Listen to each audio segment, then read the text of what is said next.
Hey boys and girls, Mrs. Leach here. I wanted to come on and let you guys know how much I miss you, and I can't wait to see you guys again soon. I hope they'll open the schools up shortly so we can all be together again. I miss our classroom meetings and I miss our read aloud time the most, so I figured I would come on today and do a little read aloud with you guys.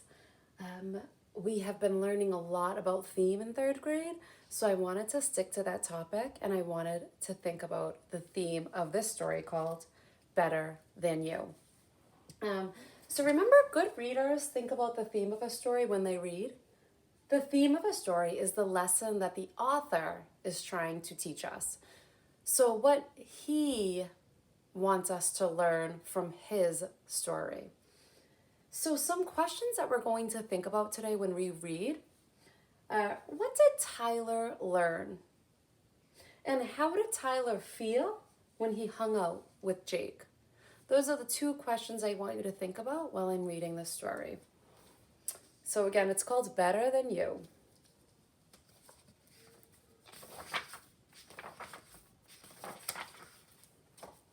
My neighbor Jake can be a real jerk, always letting me know that whatever I do, he can do better.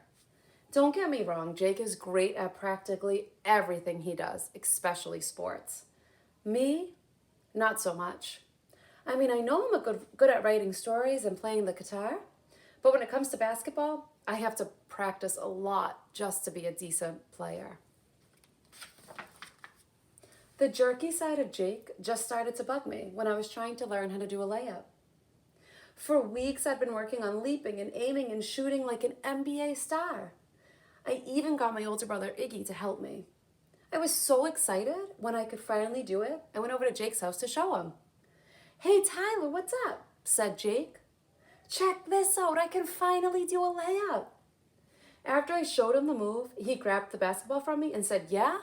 Well, I bet you can't do this." Then Jake did a perfect hook shot. He couldn't just say, "Cool, Tyler," or "Good job, you nailed it." He had to outdo me. Who am I kidding?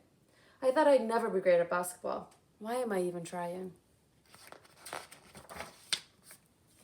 Last Tuesday morning, I was in the middle of showing Charisse my new music player when Jake came over. "What's that?" he asked. "It's a sound launch," shared Charisse. "Tyler just bought it." "You're kidding, a sound launch?" "You should have gotten the Teenage 300, said Jake. Then he went on and on about all the great things his music player could do that mine couldn't. I just stood there thinking of all the places I'd rather be than right here with Jake. Today we had a math test. I hate math. It's my hardest subject. My hands get all sweaty and my brain turns to mush whenever I try to solve the problem. Do you want to know what the worst thing about it was? Having the teacher tell you that the kid to the right was going to be grading it. And since I sat right next to Jake, he had to check my answers. "Geez, Tyler, I can't believe you got so many of these problems wrong," he said. "That test was so easy. I must be like 5 times smarter than you in math." There should be a law that kids don't get to grade other students' tests. Stupid test and stupid me. When I came home from school, I threw down my backpack, headed to my bedroom, and slammed the door. "Hey, Tyler," called Iggy's mother, called Iggy from downstairs. "Uncle Kevin's here." When I didn't go say hi to Uncle Kevin, he came upstairs. "Why are you holed up in your room?" he asked.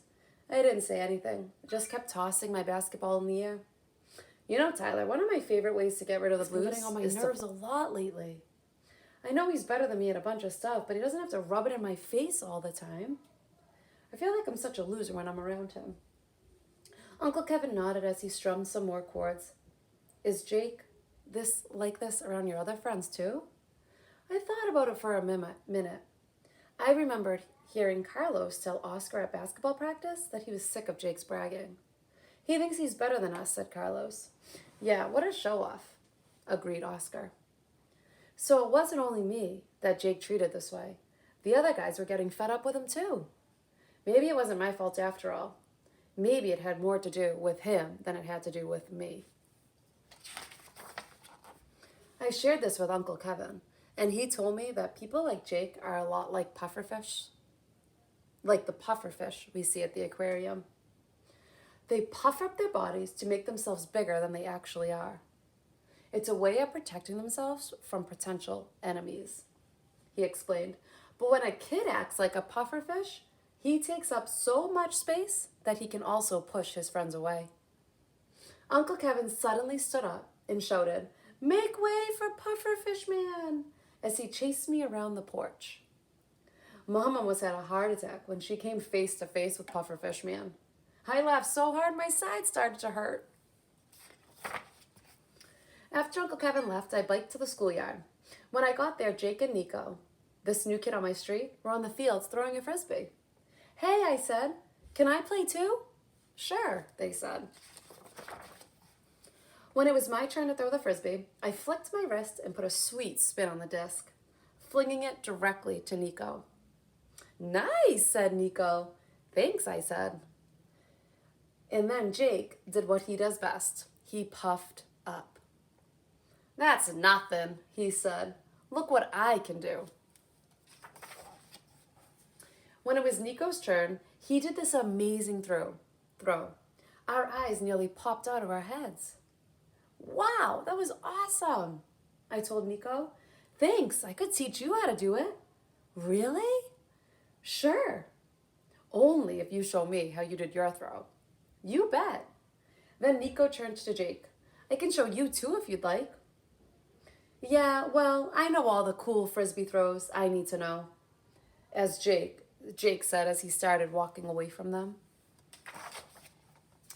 I ran up to him and said, "Come on, Jake, don't go. So what if Nico throws better than us? He's cool. Let's just toss the frisbee around. It will be fun." "Nah, I'm out of here. Are you coming?" I looked at Jake and then at Nico. "No, thanks. I'm going to stay here with Nico." "Whatever," muttered Jake as he turned and headed home by himself. Nico and I took turns teaching each other different throws and ended up talking about all kinds of stuff. I found out that Nico just got a guitar for his birthday, so I offered to teach him how to play. He thought that was a great idea. You know what? I have a feeling that Nico and I are going to be really good friends. The end. So what I want you to do is sit and think about what you think the author was trying to teach us. Remember, I want you to think about those two questions from the beginning. What did Tyler learn? And how did Tyler feel when he hung out with Jake? So again, what lesson was the author trying to teach us through this story? Please write it down in your notebook, and either you or your parent or grandmother or sister or brother or aunt or uncle can send me back a response through the Remind app. I hope to talk to you guys all soon, and I hope to see you guys soon. Bye.